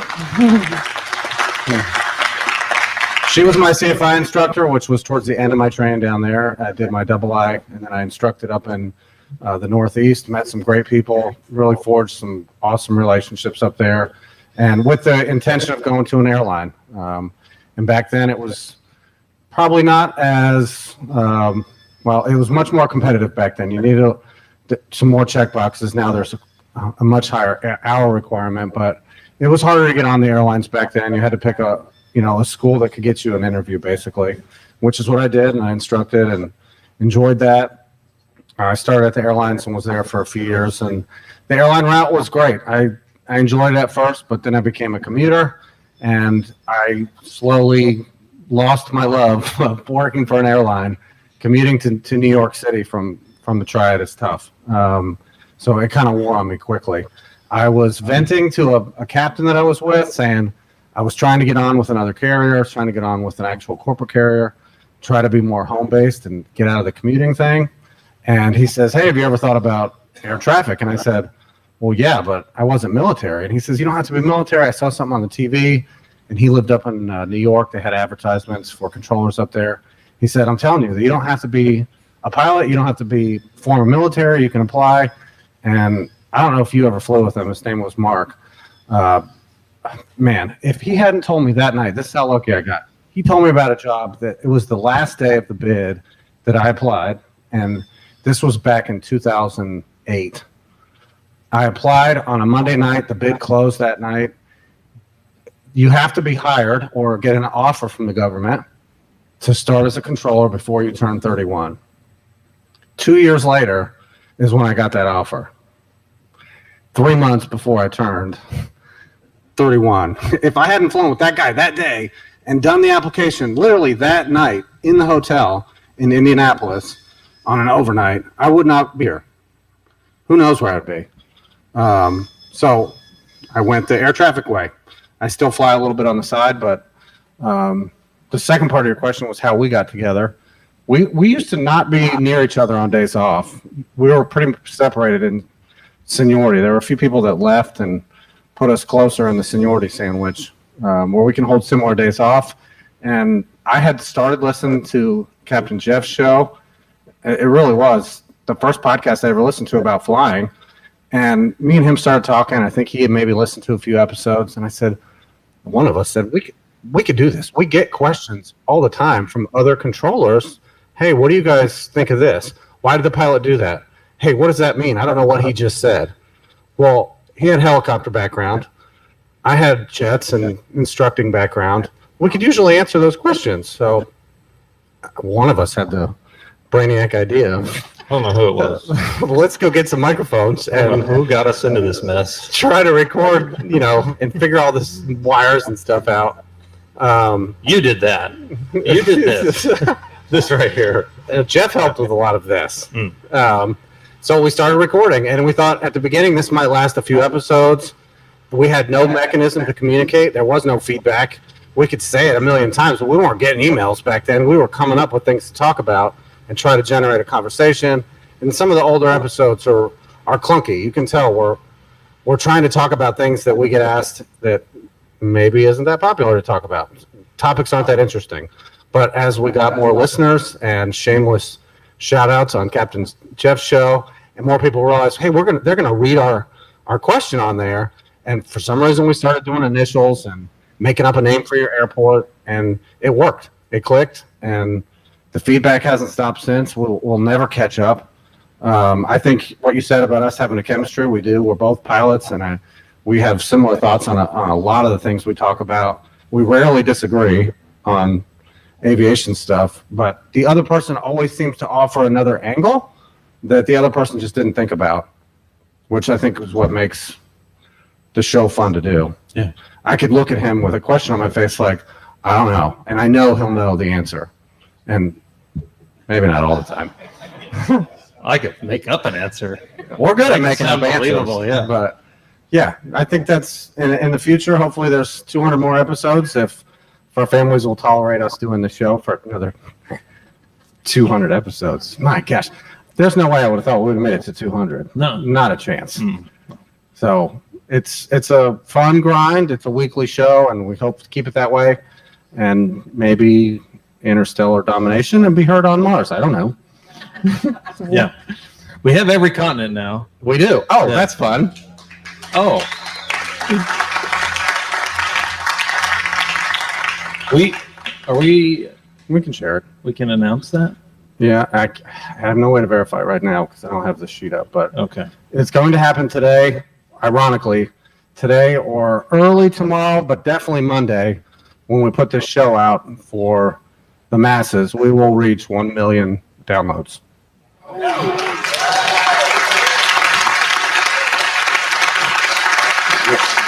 When we put out our first show, it got 12 listens in like, I don't know, 2 weeks. Yeah. And we kept thinking, all right, I hit play at least twice. Yeah. My mom listened, and Like I sent it to my dad. He doesn't know what a podcast is, so he didn't hit the button. Who are these other 9 people? Yeah. Yeah. And it's grown exponentially since then. So hopefully it keeps going that way. And that was a great question. That was a great way to end the That's show. great. too. You guys are great. I'm very happy for you all for your success. I honestly don't know how you keep track of it all with all of the different avenues you have through distribution. So I think that's a job in itself, right? To keep track of that. Actually, no. The podcast world is pretty simple in terms of once you've recorded the show and actually gotten a piece that you want to put out into the stratosphere, we each, he has actually, I think we're on the same host now. Once you give it to your host and it's stored online, it finds its way. They kind of feed off of that. It goes into the system that way. But, big steps for us were getting on camera. That didn't happen until I think episode 118 or so. That's a fun fact if somebody knows that. But that was obviously a couple years after we went going. So, Fantastic. merchandise didn't start until we figured out how to make a website where you can push a button and order something and it actually worked. We just learn it as we go. So You guys are great. You're an inspiration, I think, to everybody about how you can self-start yourself and do something special in life and move forward independently, in addition to contributing to a larger entity through your ATC career. And I just want to say, Romeo Hotel, we love you. Alpha Golf, we love you. And I just want everybody to give a round of applause and appreciation to these both, and especially Alpha Golf for his service to the United States military. Thank you, sir. Thank you. And God bless you both. Thank you. Take care. Thank you, sir. That is a great segue to the end. To the end. Oh. Oh, yeah. I have one more audio to play, and then you get to do your fun part. How about that? Okay. Because I'm going to go here first. Oh. Okay. We have fun with this. It's an ad-free show. Everybody knows that. We have a show supporter who's also a controller that started his own company, and we do come up with fun things about that every show, and he sent us some audio. We'll play that real quick. Hey guys, it's I from Watermelon and ATC Sax. I hope it's not too late to reach out, congratulate you on episode 200. It's been a real pleasure watching you guys become better broadcasters and improving the show constantly. Appreciate all your support, and good luck in the future. Thank you, Troy. Without any further Along ado. those lines. Is your headset in danger of being used by another pilot or controller? Yuck. Does the thought of your bippy being stuck in Bob's waxy ear enough to make you vomit? Then you need a special bag to keep your ATC headset clean, protected, and secure. Check out atcsax.com. That's with just a K, or pilotsax with just a K.com today. And start designing your own personal headset bag. That was awesome. We used to end the show with a question of the week. We did that when we needed more feedback. We have plenty of that sitting in the inbox, and we caught up with almost none of it this week with this special episode. Thank you for coming out. We're going to play our outro. AG, should we add anything? Did we forget anything? We do need a show title. We'll talk about that. You got one? You may have one? Oh, shoot. Oh, boy. Say yes to kilo tacos. Light bulb and hot potato. I like that. Vanishing yellow ink. Oh, yeah. Hand wash only. Those are all good. We have to write those down. So I'll probably do this on Monday because I'm not doing it today. Right. And I'll forget that because my short-term memory is gone. All right. Anything else? No. Thank you, everybody. Thank you for being here. Really We are means a gonna- lot. We're very humbled by the turnout, so thank you. Yes. And we'll close out with our normal outro. It's not going to be live, but closing out episode 200 of Opposing Bases, Air Traffic Talk, Romeo Hotel, and Alpha Golf. Goodbye, everyone. Visit opposingbases.com where you can read Romeo Hotel and Alpha Golf an audio or written message. Find them on Twitter and Instagram at Opposing Bases. Or send feedback directly to their inbox at feedback@opposingbases.com.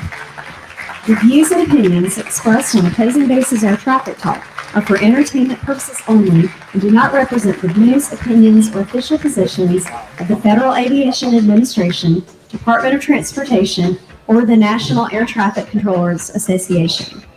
All show recordings are done on personal time and personal property. Actual air traffic recordings are from third-party sources, and no government resources are used in the production of the show. There is no nexus between Opposing Bases and the FAA or NACA. All episodes are the property of Opposing Bases and shall not be recorded or transcribed without express written consent. For official guidance on laws, rules, and regulations, refer to your local flight standards district office or a certified flight instructor. Opposing Bases offers this podcast to promote aviation safety and enhance the knowledge of its listeners, but makes no guarantees to listeners regarding accuracy or legal applications.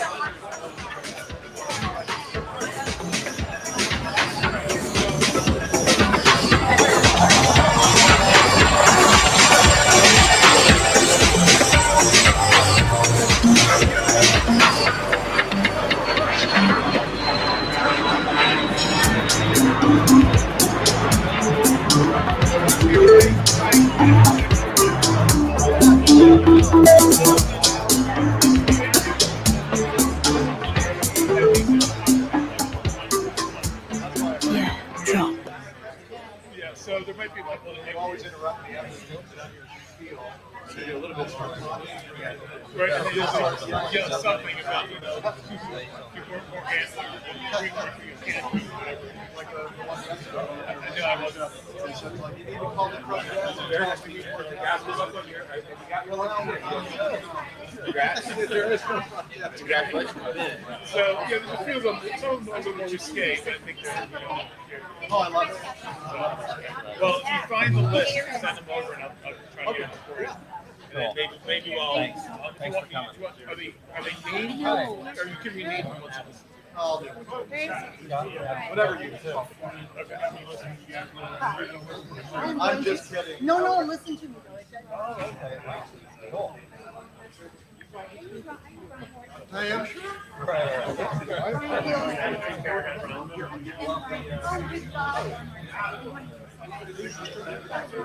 Oh, okay, yeah.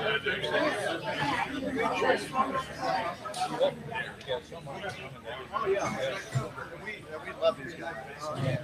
We have a playful mentioned their name at least twice now on my show. I always do that. It's because I listen to them go way too much. Right. Used to be very quiet while airport.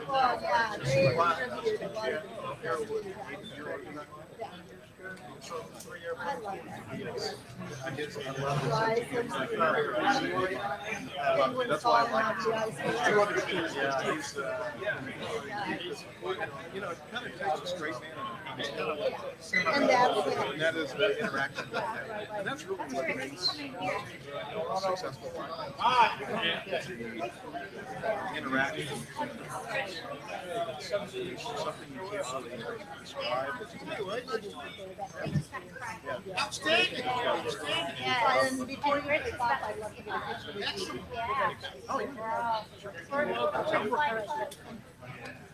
Thank you. Okay, yeah. Well, we had a house in Tulsa, and with them for France in 96.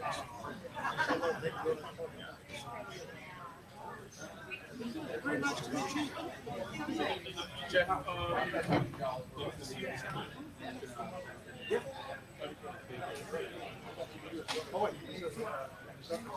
yeah. So we can go live. Ron Holt. Hey, Ron. Months ago.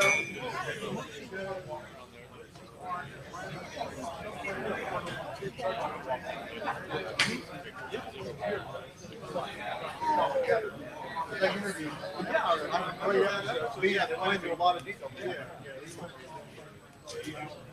Yeah, I was Savannah or Charleston, and he would be himself. Yeah, I mean, that's not my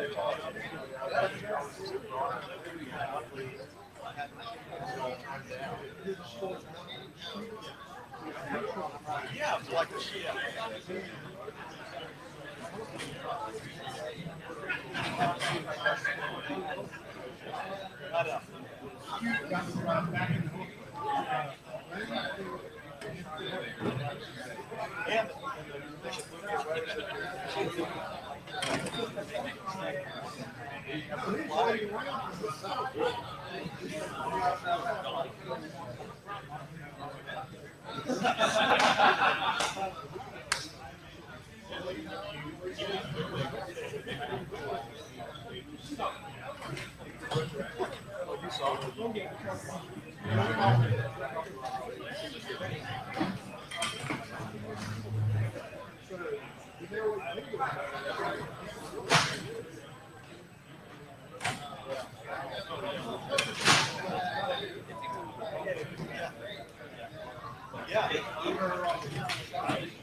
Yeah, she always talks about it. Nice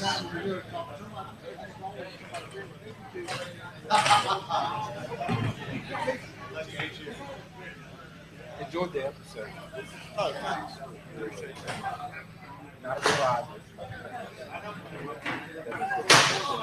As I tell the young guys, the Wright Brothers Award, or even start worrying about live long enough.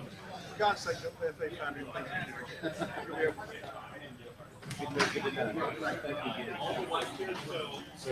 right back around and heading back to. I think so. Yeah. I wish I didn't know. Yeah, well, that's okay. That would have been fun. Yeah. Yeah, I wish I'd listened to the show earlier.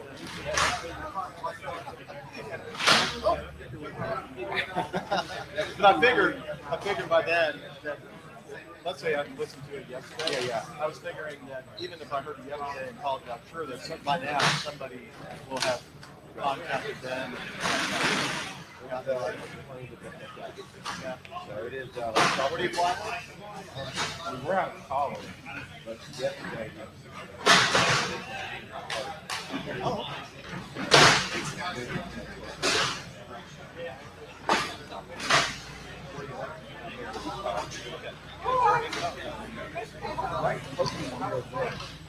Okay.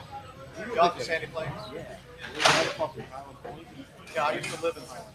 There's a one street close to that, right across Sandy Plains. Okay. Oh, yeah, right across there. Yeah, I know that. Yeah, when we were back in 89 and 90, the House of One Circle. Yeah. And we were here and we sold it in 2001 and closed on the house. We're sort of in that, a week before 9/11. Right. And then now we're. That was a lot. It's about, a lot of people use Houseway to get through the highway. And so Houseway, there's a neighborhood called Brandwood. I think I know where you're talking about. We're going to downtown Alpharetta all the time. Yeah, a lot of people use that to avoid all the. Very cool. That's where the house is. Well, anyway, maybe some other time. Great to see you. You're going to see it. You're up there. Yep. I was you guys on a regular basis. Yeah, I was kind of hoping my grandfather would drive over to the yesterday's show.